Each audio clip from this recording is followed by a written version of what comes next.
तो मनुष्य जब सत्संग करेगा तब उसकी सद्बुद्धि होगी, सद्बुद्धि होगी तब सत्कर्म होगा।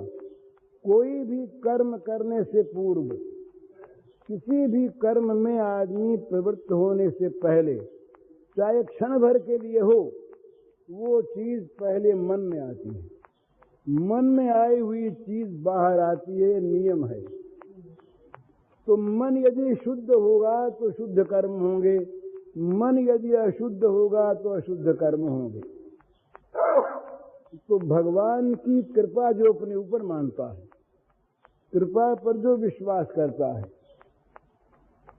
उसको बारंबार बारंबार ये भावना होती है, वो रिपीट करता है इस चीज को कि भगवान की मुझ पर बड़ी कृपा, बड़ी कृपा। भगवान अशुद्ध नहीं है, भला जो भगवान को मानता है, चाहे उसके भगवान कैसे ही हों, पर भगवान का जो क्वालिफिकेशन है, भगवान के जो गुण वगैरह हैं, ये तो ऊंचे से ऊंचा मानेगा अपनी जान में। तो भगवान के स्मरण के साथ उन सद्गुणों का स्मरण होगा। भगवान की कृपा मुझ पर है तो भगवान के द्वारा वो भगवान की कृपा उन सद्गुणों को हमारे अंदर लावेगी। भगवान की कृपा मानने वाले के आचरण में भगवान के अनुकूल बनने की स्वाभाविक चाह होगी। मान लीजिए कि आप मुझसे प्रेम करते हैं, मुझसे प्रेम करते हैं और मेरी प्रीति अपने ऊपर मानते हैं, तो आप स्वभाव से ही ऐसी चेष्टा करेंगे कि आपका हर एक काम मेरे अनुकूल हो। जिस काम को मैं बुरा समझूं, मैं नाराज हूं, उस काम को आप नहीं करना चाहेंगे। तो जब आप भगवान की कृपा अपने ऊपर मानेंगे, इतने बड़े भगवान और हम इतने छोटे पर इतने बड़े कृपा करते हैं, तो उनके अनुकूल न हो किसके अनुकूल होंगे? उनके अनुकूल होना ही अंतःकरण की शुद्धि है। उनके अनुकूल होने पर हमारे विचार, हमारी क्रिया अपने आप शुद्ध हो जाएंगे सब। तो उनकी कृपा से असत कर्म होने में बड़ी बाधा ये लगेगी कि असत कर्म का जो मूल है अंतःकरण की अशुद्धि, वो नष्ट हो जाएगी।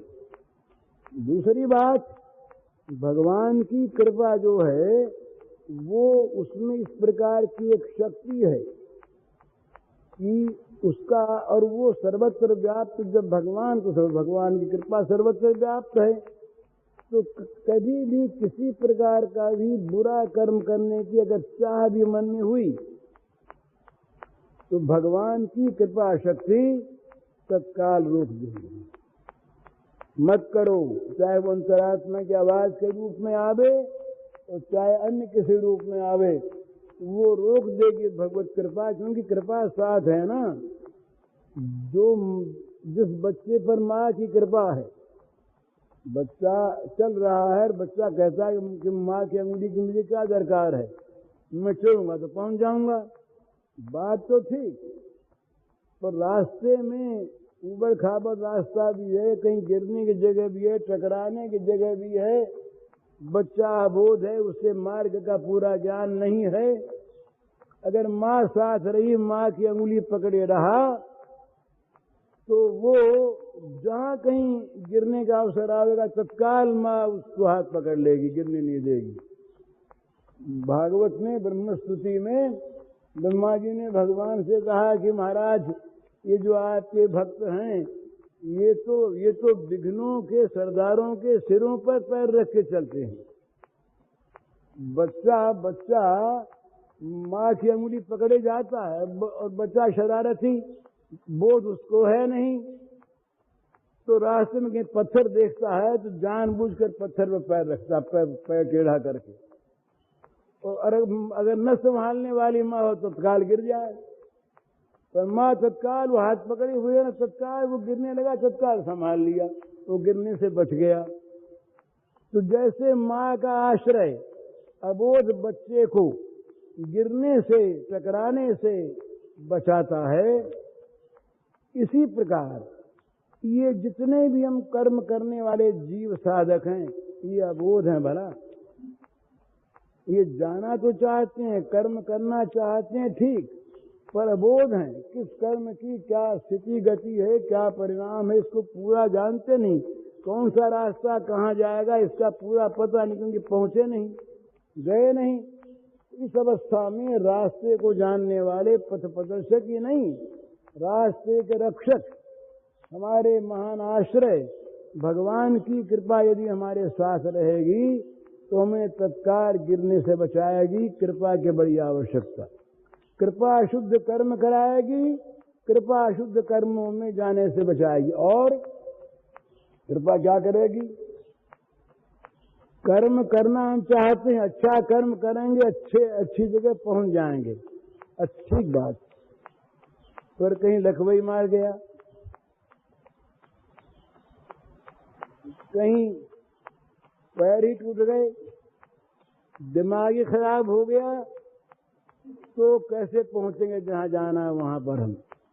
पर यदि कोई आश्रय है, यदि कोई ऐसा शक्ति वाला हमें अपनाए हुए है, तो हमारे लंगड़े होने पर भी वो हमको किसी गाड़ी में बैठा के ले जाएगा, लकवा मार देने पर भी वो ले जाएगा। छोटा बच्चा है, माँ गोद करके ले जाएगी, हवाई जहाज में ले जाएंगे। हर तरह से अगर कोई आश्रय है तो वो पहुंचा देगा। एम्बुलेंस कार होती है, वो क्यों होती है? घायलों को पहुंचाने के लिए। घायल पहुंचना चाहते हैं पर पहुंचे कैसे? वहां अगर एम्बुलेंस कार का कोई इंतजाम न हो, कोई पहुंचाने वाला न हो, तो पड़ा पड़ा रोया करे। जाना चाहता है, इसी प्रकार कर्म करना भी चाहता है, लेकिन इंद्रियां अगर कर्म करने की शक्ति न रही तो क्या होगा? भगवान यदि हैं तो अपनी कृपा से, भगवान ने कहा, बड़ी सुंदर बात कही, तेषाम हम समुद्धरता मृत्यु संसार सागरात भवान नचरात पार्थ मैया विशित चेतसाम। भगवान ने कहा कि जिन लोगों ने अपने चित्त को मुझ में लगा रखा है, जो मुझ पर निर्भर करते हैं, उन लोगों को संसार सागर से, मृत्यु संसार सागर से, बड़े स्पष्ट शब्द हैं, मृत्यु संसार सागरात, मृत्यु की संसार सागर से पार उतारने वाला मैं होता हूं।